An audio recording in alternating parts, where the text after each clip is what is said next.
اتنی بڑی قربانی تھی غار کے اندر ہجرت کے موقع پر، تو حضرت عمر رضی اللہ تعالیٰ عنہ نے فرمایا یا ابا بکر میری زندگی کی تمام نیکیاں لے لو، وہ غار میں جو رات آپ نے اللہ کے نبی صلی اللہ علیہ وسلم کے ساتھ گزاری تھی وہ نیکیاں مجھے دے دو۔ تو یہی وہ غزوہ تبوک کا موقع حضرت ابو بکر صدیق اور حضرت عمر رضی اللہ تعالیٰ عنہ نے اس غزوے کے موقع پر اپنا مال جمع کیا تھا۔ لیکن جب حضرت عثمان غنی رضی اللہ تعالیٰ عنہ کا نمبر آیا، غزوہ تبوک میں 30,000 کا لشکر موجود تھا۔ اللہ کے نبی صلی اللہ علیہ وسلم کے اعلان کے بعد حضرت عثمان غنی رضی اللہ تعالیٰ عنہ نے 30,000 میں سے 1/3 لوگوں کا خرچہ اپنے ذمہ لے لیا۔ ان کے گھوڑوں کا خرچہ، ان کے کھانے پینے کا خرچہ، ان کے نیزوں کا خرچہ، لگ بھگ 10,000 صحابہ کرام کا خرچہ حضرت عثمان غنی رضی اللہ تعالیٰ عنہ نے غزوہ تبوک کے موقع پر اللہ کے نبی صلی اللہ علیہ وسلم کے ایک اعلان کی وجہ سے اپنی پوری دولت کو نچھاور کر دیا۔ یہی وہ غزوہ تھا حضرت عثمان غنی رضی اللہ تعالیٰ عنہ جو اللہ کے نبی صلی اللہ علیہ وسلم کے ہاتھ میں دینار لا کر دیے، درہم لا کر دیے، تو اللہ کے نبی صلی اللہ علیہ وسلم خوشی کے مارے، فرحت کے مارے دعا دیتے ہوئے عثمان غنی رضی اللہ تعالیٰ عنہ کو کبھی اس ہاتھ میں اچھالتے، کبھی اس ہاتھ میں اچھالتے، خوشی کے مارے دعا دیتے ہوئے عثمان غنی رضی اللہ تعالیٰ عنہ کو اللہ عثمان کے مال میں برکت دے، اللہ عثمان کے مال میں برکت دے۔ آج کے بعد عثمان کا کوئی عمل عثمان غنی کو نقصان نہیں پہنچا سکتا۔ تو اتنی ساری دولت، اتنا سارا مال اللہ کے راستے میں، 10,000 صحابہ کرام کا خرچہ اس غزوہ تبوک کے موقع پر حضرت عثمان غنی رضی اللہ تعالیٰ عنہ نے سنبھالا۔ اتنے بڑے مالدار، اتنے بڑے صاحب ثروت تھے، لیکن اللہ نے مال کے ساتھ ساتھ غریبوں کو مدد کرنے کا جذبہ، مسکینوں کو مدد کرنے کا جذبہ، جھوپڑیاں بنانے کا جذبہ، بے گھر لوگوں کو گھر بنانے کی جذبہ اور خدمت کرنے کا جذبہ حضرت عثمان رضی اللہ تعالیٰ عنہ کو دیا تھا۔ اسی وجہ سے عثمان غنی کہا جاتا ہے۔ غنی کے معنی ہے، غنی کا مطلب ہے، غنی کا ترجمہ ہے، غنی کا میننگ ہے مالدار، خاندانی مالدار تھے، اور اللہ کے راستے میں حضرت عثمان غنی رضی اللہ تعالیٰ عنہ نے اتنا بڑا مال خرچ کر دیا۔ مدینہ منورہ میں جب مسلمان ہجرت کر کے لے گئے تو صرف ایک میٹھے پانی کا کنواں تھا، صرف ایک میٹھے پانی کا کنواں، وہ بھی یہودی کا۔ مسلمان جب میٹھے پانی کو لینے کے لیے اس کنویں کے پاس جاتے تو یہودی پہلے سے ہی ستانے کا ارادہ، پریشان کرنے کا ارادہ، توڑ موڑ کرنے کا ارادہ، لڑانے کا ان کے اندر ارادہ ہوتا تھا۔ مسلمان جب میٹھے پانی کو لینے کے لیے جب اس کنویں کے پاس جاتے تو بغیر پیسے کے پانی نہیں دیتا تھا، کہتا تھا پہلے قیمت ادا کرو اس کے بعد پانی لے لو، پہلے پیسے دو اس کے بعد پانی لے لو۔ لیکن حضرت عثمان غنی رضی اللہ تعالیٰ عنہ کو مسلمانوں کی یہ تکلیف نہیں دیکھی گئی اور یہودی سے کنواں خریدنا چاہا، جس کو پیر روما کہا جاتا ہے۔ آج بھی عمرے کو جانے والے، حج بیت اللہ کو جانے والے مدینے کی کسی دکان میں جائیں گے تو آپ کو عثمان غنی رضی اللہ تعالیٰ عنہ کے خریدے ہوئے کنویں کا میٹھا پانی مل جائے گا۔ تو عثمان غنی رضی اللہ تعالیٰ عنہ اس یہودی سے جب وہ کنواں خریدنا چاہتے ہیں تو وہ یہودی کہتا ہے کہ میں پورا کنواں نہیں بیچوں گا، آدھا کنواں بیچوں گا، آدھے کنویں کو میں رکھ لوں گا۔ یہودی کا ارادہ یہ تھا کہ جس دن عثمان غنی رضی اللہ تعالیٰ عنہ کی پانی لینے کی باری ہوگی اس دن تو مسلمان پانی لے لیں گے، ایک دن کا پانی مل جائے گا، دوسرے دن کے پانی کے لیے میرے پاس ان کو ضرور آنا پڑے گا اور بغیر پیسے کے میں نہیں دوں گا۔ تو عثمان رضی اللہ تعالیٰ عنہ کے زمانے میں وہ کنواں خریدا گیا۔ مسلمان صحابہ کرام رضی اللہ تعالیٰ عنہم اجمعین، جس دن عثمان غنی رضی اللہ تعالیٰ عنہ کا دن تھا، جس دن مسلمانوں کے پانی لینے کا دن ہوتا تھا، اس دن دوسرے دن کا پانی بھی جمع کر لیتے تھے، تو اور ایک دن ان کو یہودی کے پاس جا کر قیمت دے کر، پیسے دے کر پانی لینے کی ضرورت نہیں پڑتی تھی۔ آخر تنگ آ کر وہ یہودی پریشان ہو کر پورا کا پورا کنواں حضرت عثمان غنی رضی اللہ تعالیٰ عنہ کو دے دیا۔ پورا کنواں میٹھے پانی کا حضرت عثمان غنی رضی اللہ تعالیٰ عنہ نے لے لیا، اور جس کے بعد مسلمان صحابہ، عورتیں، بچے، جانور، گھوڑے، بھیڑ بکریاں، سارے کے سارے وہ پیرے روما جس کو کہا جاتا ہے، اس کے اندر سے پانی پینے لگے۔ یہ کوئی معمولی بات نہیں تھی۔ جس گھر میں پیسے دیے بنا پانی نہیں ملتا تھا، ان کو راحت پہنچانے کے لیے، ان کو آرام پہنچانے کے لیے عثمان غنی رضی اللہ تعالیٰ عنہ نے اپنا مال، اپنی دولت، اپنا پیسہ مسلمانوں کے اوپر خرچ کر دیا تھا۔ اور عثمان غنی رضی اللہ تعالیٰ عنہ کی اور ایک فضیلت ذو النورین، جن کو کہا جاتا ہے کامل الحیا، حیا والے، اتنے زیادہ حیا والے کبھی عثمان غنی رضی اللہ تعالیٰ عنہ کے جسم کو کسی صحابی نے نہیں دیکھا۔ اتنی شرم والے، اتنے حیا والے۔ ایک مرتبہ اللہ کے نبی صلی اللہ علیہ وسلم اپنے دولت قدرے کے اندر موجود ہیں، اللہ کے نبی صلی اللہ علیہ وسلم ٹیک لگا کر بیٹھے ہوئے ہیں، اور آپ صلی اللہ علیہ وسلم کا پیر نیچے کا، پنڈلیوں کا جسم تھوڑا سا نظر آ رہا تھا۔ اللہ کے نبی صلی اللہ علیہ وسلم بیٹھے ہوئے ہیں، صدیق اکبر رضی اللہ تعالیٰ عنہ اندر آنے کی اجازت چاہتے ہیں۔ اللہ کے نبی صلی اللہ علیہ وسلم حضرت ابوبکر صدیق رضی اللہ تعالیٰ عنہ کو اندر آنے کی اجازت دے دیتے ہیں، اور وہی حالت میں آپ صلی اللہ علیہ وسلم بیٹھے ہوئے تھے۔ تھوڑی دیر کے بعد عمر بن خطاب رضی اللہ تعالیٰ عنہ اندر آنے کی اجازت چاہتے ہیں۔ اللہ کے نبی صلی اللہ علیہ وسلم عمر بن خطاب رضی اللہ عنہ کو بھی اندر آنے کی اجازت دے دیتے ہیں۔ آپ صلی اللہ علیہ وسلم اسی حالت میں بیٹھے ہوئے تھے، لیکن جب عثمان غنی رضی اللہ تعالیٰ عنہ اندر آنے کی اجازت چاہتے ہیں، اللہ کے نبی صلی اللہ علیہ وسلم اپنے کپڑے کو سیدھا کر لیتے ہیں، ٹھیک سے بیٹھ جاتے ہیں، سامنے ہٹ کر بیٹھ جاتے ہیں۔ پھر اس کے بعد حضرت عثمان غنی رضی اللہ تعالیٰ عنہ کو اندر آنے کی اجازت دیتے ہیں، بیٹھتے ہیں، بات چیت ہوتی ہے، اللہ رسول کی بات ہوتی ہے، مجلس ختم ہو جاتی ہے، صحابہ چلے جاتے ہیں، عثمان غنی بھی چلے جاتے ہیں۔ کسی صحابی نے پوچھا، یا نبی اللہ، یا رسول اللہ، یا حبیب اللہ، آپ سے ایک سوال کرنا ہے۔ صدیق اکبر آئے، عمر بن خطاب رضی اللہ تعالیٰ عنہ آئے، آپ ویسے ہی بیٹھے ہوئے تھے، نہ آپ نے کپڑا ہٹایا، نہ آپ آگے بڑھے، لیکن جیسے ہی عثمان غنی رضی اللہ تعالیٰ عنہ اندر آتے ہیں، آپ اپنے کپڑے کو سیدھا کر لیتے ہیں۔ سنیے جواب آقا دو جہاں کا، پیارے نبی صلی اللہ علیہ وسلم کا جواب عثمان غنی کی حیا کے بارے میں،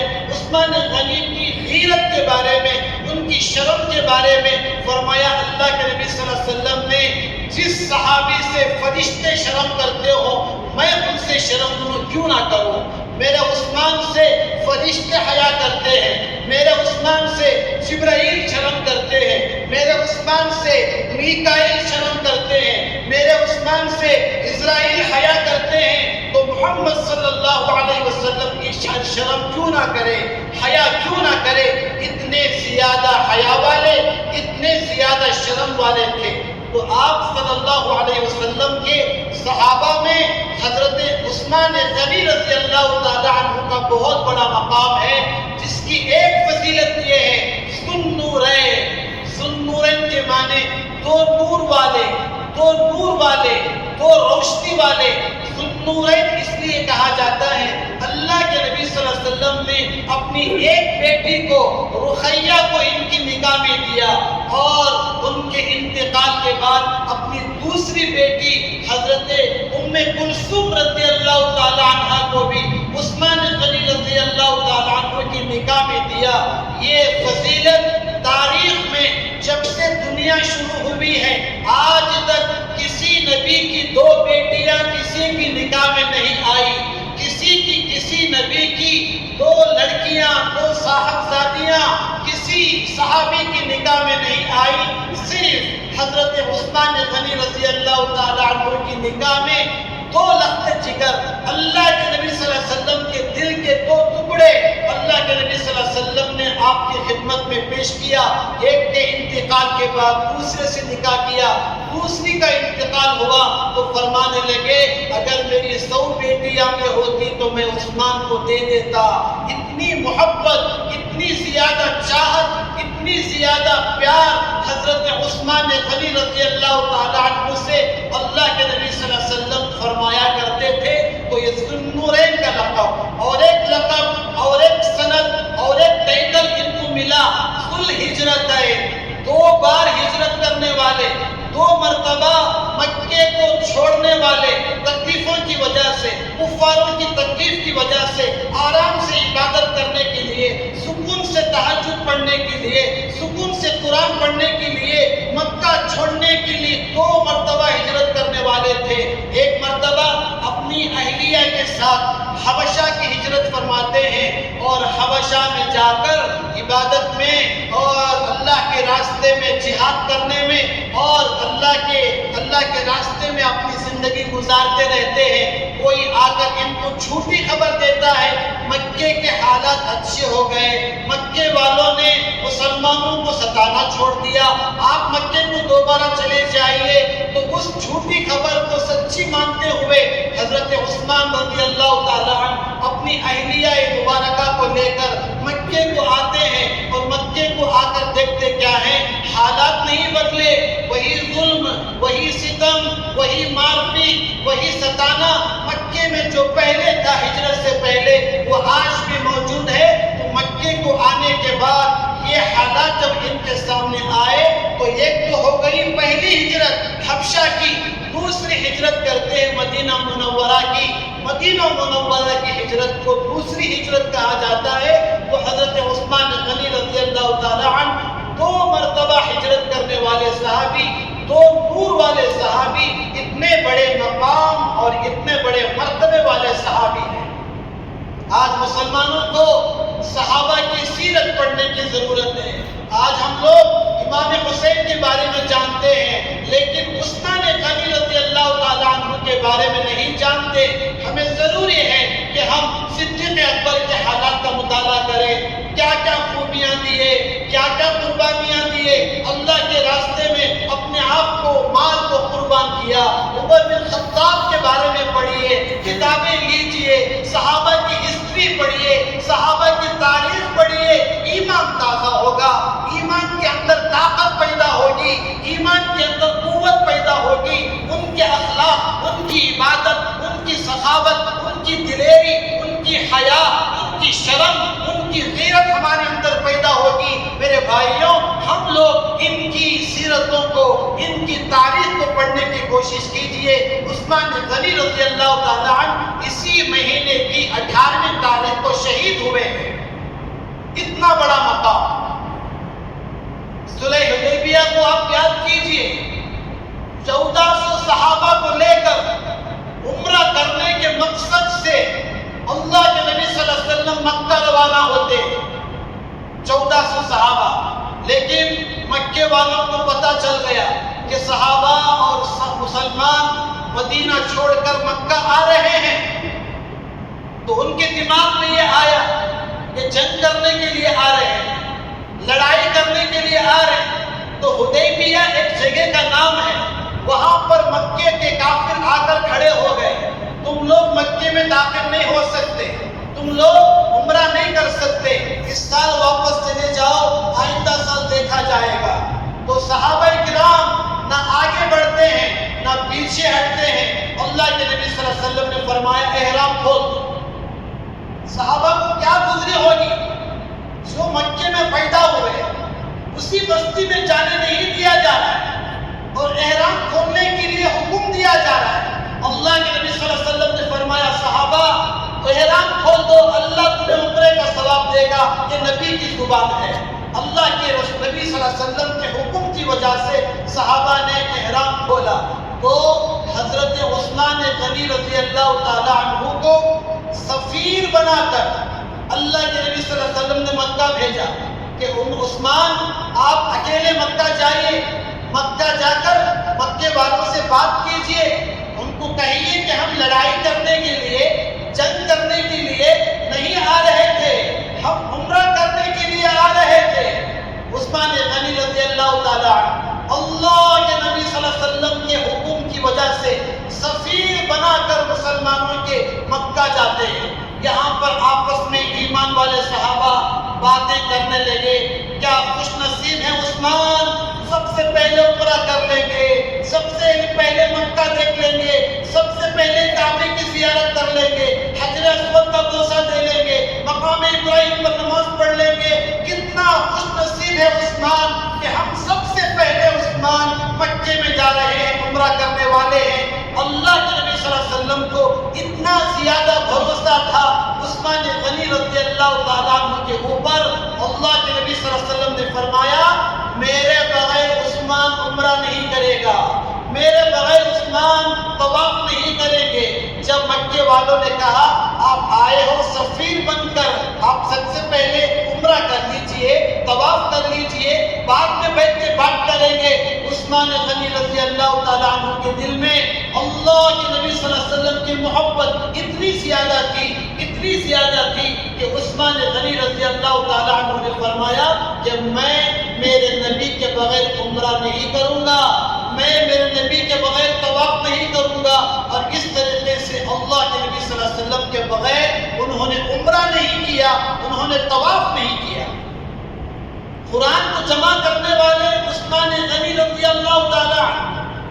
آج ہم جو قرآن دیکھ رہے ہیں پہلے ایسے نہیں تھا۔ اللہ کے نبی صلی اللہ علیہ وسلم کے اوپر جیسے قرآن مجید کی آیت نازل ہوتی، اللہ کے نبی صلی اللہ علیہ وسلم اس آیت کو صحابہ کے سامنے پڑھتے، پتھر کے اوپر لکھ لیتے، ہڈیوں کے اوپر لکھ لیتے، چمڑوں کے اوپر لکھ لیتے۔ ابو بکر صدیق رضی اللہ عنہ کا زمانہ گزرا، قرآن کو جمع نہیں کیا گیا ایک جگہ پر۔ عمر بن خطاب رضی اللہ تعالیٰ عنہ کا زمانہ گزرا، قرآن ایک جگہ پر جمع نہیں کیا گیا۔ لیکن عثمان غنی رضی اللہ تعالیٰ عنہ کے زمانے میں پورے قرآن مجید کو جمع کیا گیا۔ جس صحابی کے پاس جو آیت موجود ہوتی اس سے کہہ دیا جاتا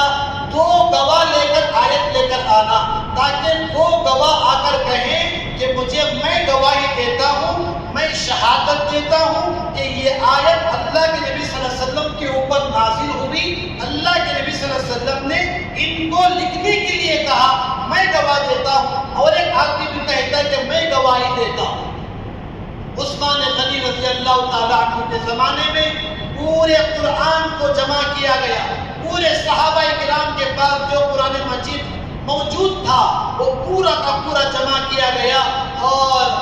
7 نسخے بنائے گئے۔ ایک نسخے کو خود حضرت عثمان نے لکھا، آج بھی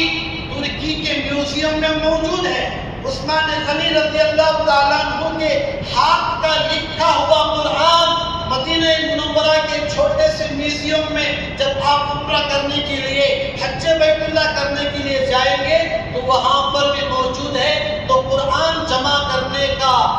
مرتبہ، قرآن جمع کرنے کی فضیلت حضرت عثمان غنی رضی اللہ تعالیٰ عنہ کو ملی۔ کامیابیاں ملی مسلمانوں کو۔ حضرت عمر بن خطاب رضی اللہ تعالیٰ عنہ کے زمانے میں 20 پر 2 لاکھ مربع زمین مسلمانوں کے ہاتھ میں تھی، لیکن عثمان غنی رضی اللہ تعالیٰ عنہ کے زمانے میں 20 پر 2 سے بڑھ کر 40 پر لاکھ مربع زمین مسلمانوں کے ہاتھ میں آ گئی۔ بہت بڑی دنیا کے اوپر مسلمانوں نے حضرت عثمان غنی رضی اللہ تعالیٰ عنہ کے زمانے میں کامیابیاں حاصل کی ہیں۔ اتنے اتنے بڑے مقام والے، اتنے بڑے مرتبے والے 12 سال حکومت کرتے ہیں، 6 سال اطمینان والے گزرتے ہیں، باقی کے 6 سال مصیبت والے گزرتے ہیں۔ خود مسلمان دشمن بن گئے، خانہ جنگی شروع ہو گئی، خود زمین کے اوپر جنگ شروع ہو گئی، جھوٹے الزامات لگائے گئے کہ یہ اپنی دولت کا غلط استعمال کر رہے ہیں، نعوذ باللہ، اپنے خاندان والوں کو بڑے بڑے عہدے دے رہے ہیں، نعوذ باللہ من ذالک، اور بیت المال کا پیسہ غلط طریقے پر استعمال کر رہے ہیں، تو خانہ جنگی شروع ہو گئی، دشمنی شروع ہو گئی۔ عثمان غنی رضی اللہ تعالیٰ عنہ کو ستانا شروع کر دیا اور پریشان کرنا شروع کر دیا۔ صحابہ نے آ کر کہا کہ آپ حق پر موجود ہیں، ہم جنگ کریں گے، ان کا مقابلہ کریں گے۔ عثمان غنی رضی اللہ تعالیٰ عنہ نے فرمایا، میں اللہ کے نبی کی قول کی بنا پر جنگ نہیں کر سکتا۔ میرے نبی صلی اللہ علیہ وسلم نے مجھ سے کہا تھا کہ عثمان، جب اللہ تمہیں خلافت کا جوڑا پہنائیں گے، خلافت کے کپڑے پہنائیں گے، کبھی بھی نہیں اتارنا، چاہے کچھ بھی ہو جائے، خانہ جنگی ہو جائے، کچھ بھی ہو جائے، اگر اللہ نے خلافت کا جوڑا پہنایا نہیں نکالنا۔ عثمان غنی رضی اللہ تعالیٰ عنہ نے فرمایا، میں نہیں نکال سکتا، میں ان کا مقابلہ نہیں کر سکتا، اور آ کر ان لوگوں سے بات کرتے ہیں، بیان کرتے ہیں، کیا کہتے ہیں؟ یاد کرو وہ کنواں پانی کا، پیسے کے بغیر تم لوگ پانی نہیں پی سکتے تھے، میں نے ان پیسوں کو خرچ کر کر کنواں تم کو دلایا، پانی تم کو دیا، اور تم لوگ مجھے کو آس مارنے کے لیے، قتل کرنے کے لیے، بدلہ لینے کے لیے آ رہے۔ میں نبی صلی اللہ علیہ وسلم کا داماد ہوں، 2 بیٹیاں میری زندگی میں تھیں، لیکن بھوت سوار تھا، بدلہ لینے کا، غلط خبروں کو یقین کر لینے کا، کان میں کسی نے آ کر کوئی بات کہی خلاف میں تو اس کی یقین کر لینے کا، اور سارے لوگ ان کو قتل کرنے کے لیے، ان کو ختم کرنے کے لیے ان کے گھر کا، ان کے محل کا محاصرہ کر لیتے ہیں۔ چھت کے اوپر چڑھ گئے، امام حسین، امام حسن دروازے کے اوپر کھڑے ہو کر ان کا پہرا دے رہے ہیں، بڑے بڑے صحابہ اندر موجود ہیں، لیکن چھت کے ذریعے سے لوگ آتے ہیں، اور ایک مسلمان، ایک آدمی آ کر تلوار سے ان کو قتل کرتا ہے، ان کو شہید کرتا ہے۔ قرآن مجید پڑھ رہے تھے، ایک آیت کے اوپر خون کا قطرہ گرتا ہے، فَسَيَكْفِيكَهُمُ اللَّهُ، اللہ عثمان کے لیے کافی ہے، فَسَيَكْفِيكَهُمُ اللَّهُ، اللہ عثمان کے لیے کافی، اللہ ایمان والوں کے لیے کافی۔ تو خون کا آخری پہلا قطرہ اس آیت کے اوپر پڑتا ہے، اور حضرت عثمان رضی اللہ تعالی عنہ اللہ کے راستے میں شہید ہو جاتے ہیں اسی مہینے کی ذی الحجہ کی 18ویں تاریخ کو۔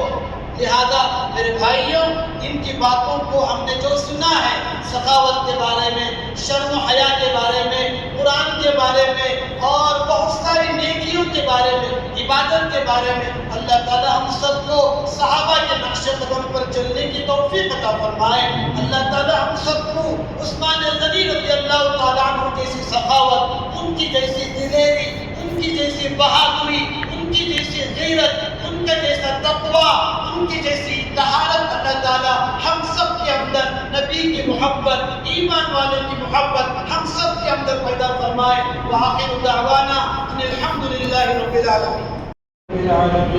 اللهم صل على سيدنا محمد وعلى آل سيدنا محمد وبارك وسلم۔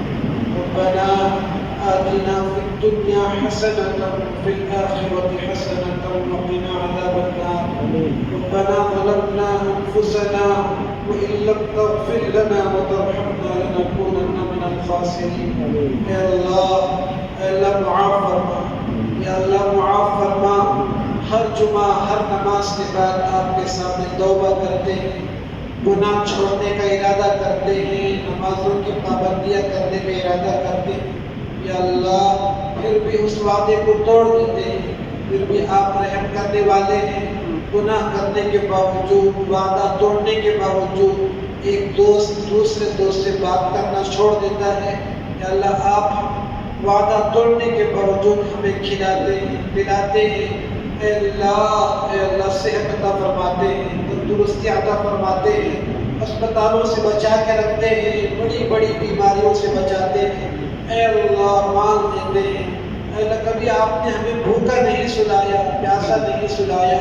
ننگا نہیں رکھا، اے اللہ آپ کا شکریہ ادا کرنے کی توفیق عطا فرما۔ ساری زندگی سجدے میں پڑے رہے تب بھی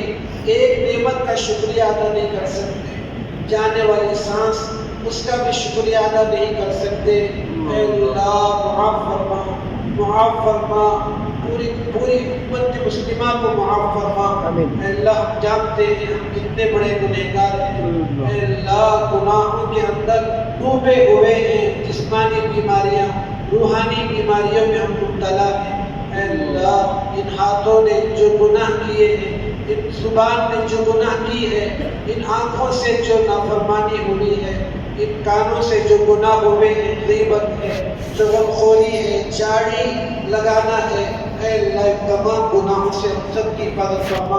ورنہ ایک ایک کا سوال کیا جائے گا، زبان سے، کانوں سے، آنکھوں سے سوال کیا جائے گا، اے اللہ ہماری زبان بات کرے گی، اے اللہ ہمارا چمڑا بات کرے گا، ہمارے ہاتھ بات کریں گے، ہمارے ران بات کریں گے، لیکن ہمارا منہ بند کر دیا جائے گا، ہم کچھ نہیں بول سکیں گے، اے اللہ قرآن مجید میں موجود ہے، یوم تشہد علیہم السنتہم وایدیہم وارجلہم بما کانوا یعملون، ہمارے خلاف گواہ بن جائیں گے، ہمارا بدن ہمارے خلاف گواہی دینے والا بن جائے گا، اسی کو کھلانے کے لیے، پالنے کے لیے،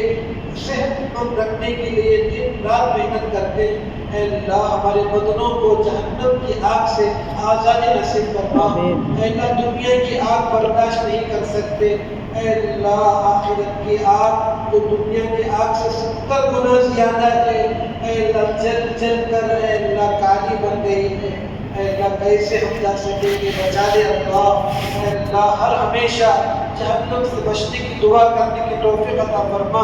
اے اللہ یہ دنیا والے لوگ قبرستان تک تو آئیں گے، قبر میں اکیلے ہی ہم کو جانا پڑے گا، یہ بیوی، یہ بچے، یہ دوست، یہ ہمارے احباب سب دنیا والے، اے اللہ کوئی قبر کے اندر نہیں آئے گا، اکیلے ہم جائیں گے، اکیلے سوال کا جواب دیں گے، اے اللہ عذاب قبر سے بچا لے، موت کی سختی سے بچا لے، پوسٹ مارٹم کی موت سے حفاظت فرما،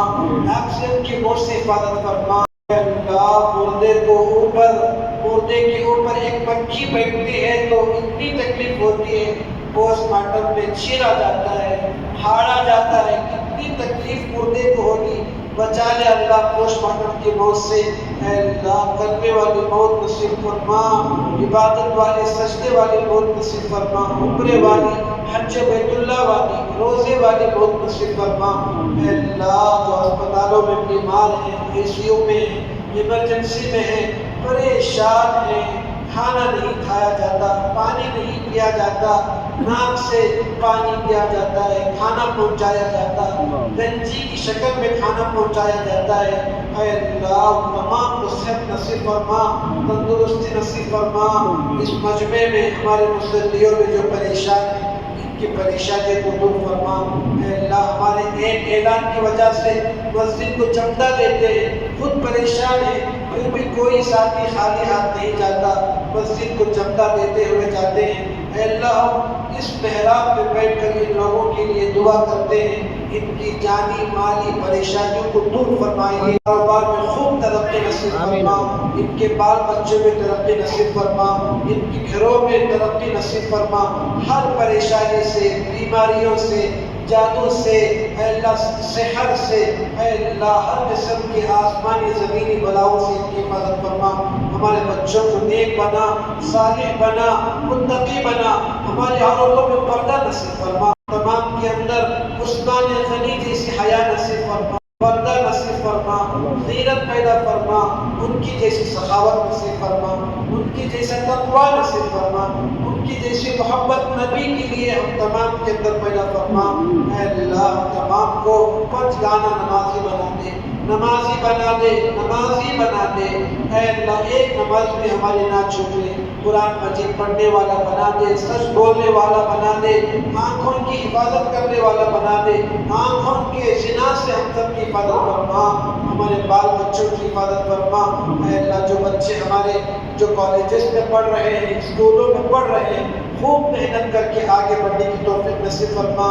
خوب ترقی کرنے کی توفیق نصیب فرما، بری عادتوں سے حفاظت فرما، برے دوستوں سے حفاظت فرما، برے ماحول گندے ماحول سے ہمارے بچوں کی حفاظت فرما۔ اس دعا کو حضرت محمد مصطفیٰ پیارے نبی صلی اللہ علیہ وسلم کے صدقے میں قبول فرما۔ سبحان ربک رب العزت عما یصفون وسلام علی المرسلین والحمد للہ رب العالمین۔